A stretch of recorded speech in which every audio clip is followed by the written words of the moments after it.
Good afternoon, everybody. Happy Saturday. I'm sure you are enjoying your weekend, and most importantly, you are giving your health and wellness the desired priority. Welcome to another episode of Health Focus Nigeria, your one stop health and wellness enlightenment program.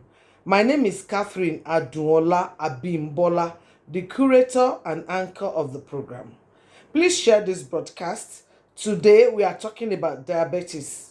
And earlier today in the morning, our guest on Health Focus or on radio was a general practitioner and head of clinicals of a private hospital here in Abuja.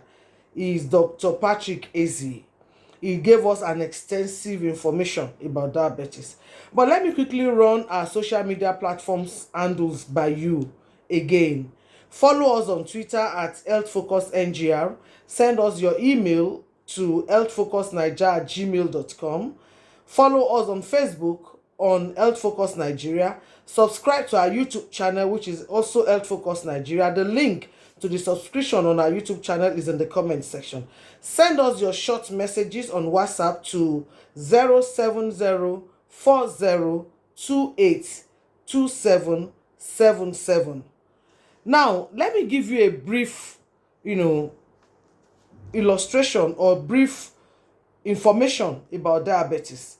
Diabetes is a chronic condition in which the pancreas produces little or no insulin. It typically appears from adolescence and more predominant in adulthood.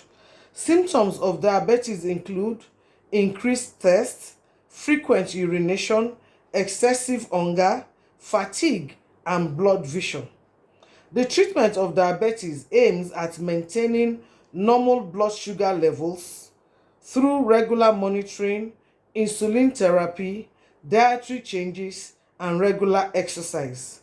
Now, let us listen to more medical information from Dr. Patrick Ezie, the head of clinicals at a private hospital here in Abuja. Diabetes, I'd like to start from saying that it's one of the most common illnesses worldwide. So if you have about 9 billion people worldwide, about 3 billion of them are diabetic, so which is almost bigger than any continent or any country in the world. It's an endocrine problem, probably related to one of the hormones that the body produces. And what happens in diabetes is that an individual suddenly loses the ability to break down glucose. And some people say, but why is that a problem? It's a problem because 60 to 80% of what you eat is converted to glucose. So your body ends up breaking down your food to glucose, but the body cannot utilize the glucose. So it's an illness of literally starving in the midst of plenty, because your body has that glucose, but it can't access it because it lacks the capacity to break down the glucose into forms that the body can use. And this happens because your body lacks insulin. And that intrinsic lack of insulin is what prevents the body from accessing the glucose that your body already is supposed to have for energy, for growth, and for a lot of things that the body requires. So as a result, diabetes predisposes individuals to a lot of acute consequences and then chronic consequences. So the acute consequences, or the consequences that you can see in the very short term, the individual urinates a lot. There's so much sugar in the system that dries up a lot of water. The person starts drinking a lot of water to compensate for that loss that he's having, because the kidneys will now be passing out a lot of glucose because the system is filled with a lot of glucose that he's not using. So at the end of the day, you have all those, the person will be excessively hungry because you're eating, glucose is formed, but it's not being used by the body. Okay, doctor, first, what are the symptoms of diabetes, and two, how do you get diabetes? Alright, so most of the common symptoms a person will have can be both specific and also general complications or general symptoms. So usually the specific symptoms that an individual will have are things like excessive urination. Excessive urination, we break it into two parts. Sometimes this person will be urinating frequently, many times in the day. Like how many times in a day? Like more than 5 times. In one day? Yeah, in the daytime.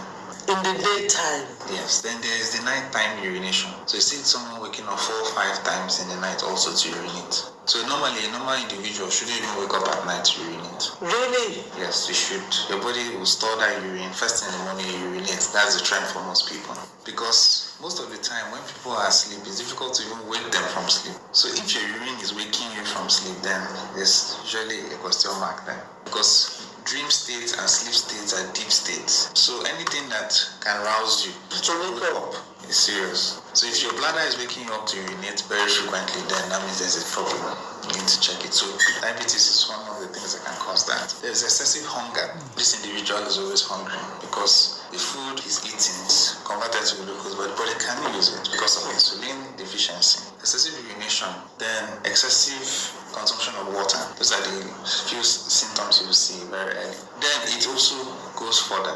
These individuals begin to lose weight. Even with the food eating? Yes. Food eating and the glucose they're supposed to have, they start losing a lot of weight. Now, apart from the weight loss, you now have a lot of changes that happens to the different organs in the body. So, for instance, their vision becomes impaired because the sugar goes and starts coating certain areas in the eyes that prevent you from seeing properly. So there's something we call diabetic retinopathy. So it can also go on to start causing things like diarrhea and constipation. These are things we now call diabetic gastropathy. It can cause skin changes. You see a lot of individuals having some patches on the skin and all that. We also call diabetic dermopathy. It can affect your kidneys, damage them. Diabetes is one of the very common causes of kidney failure. So you can now have diabetic nephropathy. Then it can affect erection. So a lot of men who have diabetes usually struggle with performance sexually. Then some of the other changes you will see is that some people complain because it damages the nerves too. So you see diabetics often complaining of abnormal sensations. They feel like their hands are on fire. Sometimes some of them even get to the point where they even lose complete sensation. So in those cases, they lose the sensation. So a diabetic with nerve damage can actually stand on a coal of hot burning fire. Feel it. Then I end up with them having to cutting off their legs. It's actually because they've had injury to that foot. They didn't notice it. It now led to infection building. My second question was, how do you get diabetic? Diabetes, you can get it in two ways. In fact, there are two major types. We have what we call the type 1 diabetes. You have what we call type 2 diabetes. With the type 1 diabetes, the person from childhood lacks insulin. And that insulin lack, sometimes as a result of genetics, this person inherited that insulin lack and is unable to produce insulin to mop the glucose. Then you have diabetes that happens much older ages. We call non-insulin dependent. So that happens as a result of obesity, lifestyle choices. As one gets older, some of those productions that the body would normally produce of insulin starts losing its capability and the person becomes diabetic. It could also be that the person has that problem inherited, but it now becomes severe as the person ages. So these are the two groups. Doctor, I will start from frequent urination. And you say that if you wake up to urinate, it is not normal. What if that person wakes up to urinate and probably every month or 2 weeks checks to know if there is diabetes inherent and there is none, and the person still wakes up to urinate, perhaps because the person drinks more water? Is there something wrong? That is one.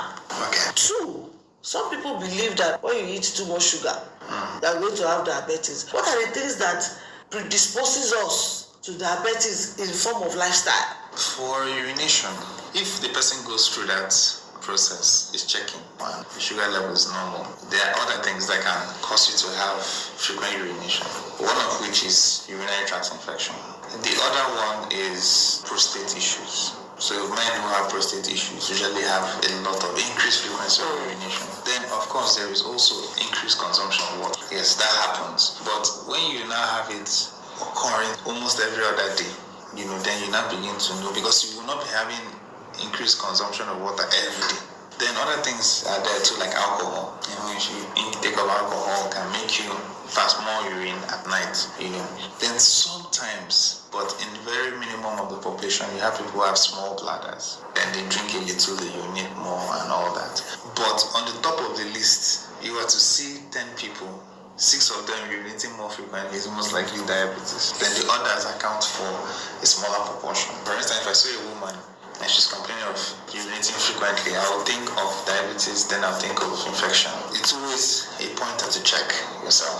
I have a problem with people urinating often and they are checking for infection, checking for, and then everything is okay. But if you're having that increased urination and you're not doing anything about it, that's where the problem usually lies. Okay, so what are the things that predisposes us in lifestyle? You mentioned alcohol now. What are other things? And is sugar intake makes one to be diabetic? That question has a no and yes answer. Sugar by itself, increased intake of sugar or carbohydrate doesn't cause diabetes. Doesn't cause diabetes. Can you say that again? Yes, increased intake of glucose and sugar doesn't cause diabetes, because even when you go to places where their meal is basically sugar, complex sugars, they're not diabetic. I even know people who have not even taken a bottle of Coke in their life and they're diabetic. That's not primarily the problem. The problem is that the people who have diabetes lack insulin.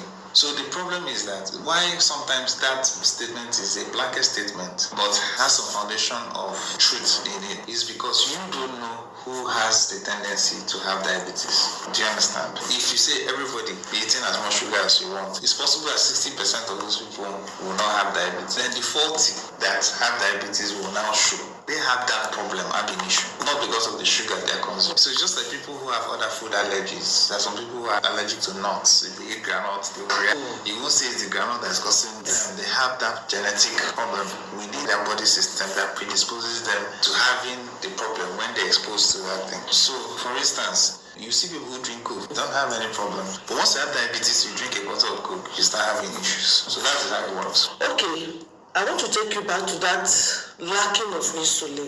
Yeah. Please break it down very much for us. How do you lack insulin in the body? Usually there's an organ in the body called the pancreas. And the pancreas has a particular part of it they call the islet. And the islet produces insulin. So sometimes if that area of the pancreas is damaged, you can lose the ability to produce insulin. Then sometimes your body might have that deficiency as a result of genetics. So the islets are not as functional as in other people. Just like you have people who are AS and people who are S are just born, and then your ability of your pancreas to produce enough insulin is already like at 50%. So because you are not as, and there's no way morphologically, I can't look at you and say, madam, it's like your pancreas may not have enough insulin. It's also the same thing that happens with hypertensives. Their kidneys begin to lack what it needs to control blood pressure. And you can see an individual and say, you have that problem. So because those people have that pancreatic deficiency or anomaly, the tendency to have diabetes increases tremendously. So it is there you now start advising on lifestyle changes, dietary changes, and all that to help control their high level of sugar in the bloodstream. Which group of people does it affect? And at what stage does it get bad? Diabetes currently, maybe because of medical advancement, we're able to pick diabetes across all the age brackets now. But in the past, diabetes used to be an illness of the elderly. These days, we see it even in children. And we even have doctors who are specialized in even seeing children with diabetes. Pediatric endocrinologists. That tells you how common it's becoming. And definitely, diabetes is actually a worldwide. I started by saying, it has a worldwide spread and cuts across genders, ages, brackets, and all that. The only difference is that the diabetes in children is more of the insulin-dependent type. What do I mean? If a child has diabetes, most times, or in 90% of cases, that child has to be on insulin. But if it's an adult that has it, most times the person may not need insulin, tablets may suffice in his treatment. So these are the two categories, but if it is, in terms of distribution, is worldwide. Whites have it, blacks have it, Hispanics, yes, it cuts across. Then when does it get bad? Diabetes can be really bad, because most of the time, if a patient comes to emergency and is unconscious, two things are likely the cause, apart from trauma, is either the person is unconscious in coma because of diabetes or because of hypertension. So it's almost a 50-50 proportion. So if the sugar is excessive, you can have states of unconsciousness or what we call hyperglycemic coma can result. And usually, on the average, a normal individual is supposed to have sugar between 3 and maybe 5 or 5.6 or thereabouts. But diabetics can present with sugars as high as 30, 40. Unrecordable levels sometimes, and at that stage the sugar is so high, that the brain just shuts down. So the person comes on with that kind of unconsciousness and requires a lot of resuscitation before they can come back. Now, is it treatable? Is it curable? First two questions. And some people will say, when you are diabetic, make sure you don't have a wound because it will not get healed. Is it true? Yes, so diabetics always have very poor wound healing ability. It's directly linked to the concentration of sugar in the bloodstream. It interferes with a lot of the healing processes. A wound that would take a normal individual to heal in 5 days, sometimes you come 3 weeks later, it's still dressing the wound in a diabetic. So that is usually one problem they have. So you try as much as possible. We even advise them, don't wear shoes that don't have cover. Then to be mindful of the environment. So that is one very intricate thing about diabetics and the wounds they can have. Once a person is diagnosed as being diabetic, it's a lifelong illness. The treatment is you have to be a regular patient in the hospital. Your doctor will be checking your sugar almost on a weekly basis, depending on how high the sugar is. Adjust your medications. Sometimes you might require insulin injections, and sometimes the insulin injections might be on a daily basis. You have to be giving yourself. Then be placed on tablets that you have to take, and then the doctor will keep on monitoring the sugar level with your medications until it becomes an acceptable level. From there, he can now advise on what to do. However, there are some people who come and the diabetes is managed to the point where their lifestyle adjustment can help to control the sugar. So it happens a lot with people who are obese. So if you're very obese and you have diabetes, if you drop some weight or drop a lot of weight, it's possible that your body can begin to produce the insulin that your body is producing might be sufficient for the sugar level that it now will need. So we've seen some people that are able to manage diabetes based on their lifestyle, but it's quite an issue. That means that it is not curable, it's manageable. Very manageable. A lifetime ailment is it? There are situations whereby both parents are diabetic and the children didn't inherit, or they inherited the gene, but because they now modify their lifestyle, they didn't express. It always happens that way. Sometimes the children may see how the parents struggled, and all those they went through makes them to now have better knowledge. It guides them, and before you know it, they may live their whole life without even expressing the problem. Though they may have an inherited component of it. Diabetes affects all the organs in the body. It's one systemic illness that targets every organ. So for the eyes, I said it initially. You coat the back of the eyes and prevent vision. It can even cause blindness. Or you see them saying, I'm looking at the light, I'm seeing cotton wools. So all those things are eye changes that can occur. So even when you go and see your eye doctor, they will tell you to go and meet your general doctor to control your blood pressure, to control your blood sugar. Once the sugar starts going down, the eye symptoms will begin to resolve. So it's not uncommon to have people have all manner of eye challenges as a result of diabetes. And then, of course, it affects the nerves in the body. So sometimes you have different levels of paresthesia, abnormal nerve functions, that can occur. Because a lot of the coats of the nerves are being destroyed by the inability of the body to reproduce what it requires because of the interference from sugar and all that. So all these things can ultimately lead to losing a lot of body vital functions. How often do you advise that people check their sugar level?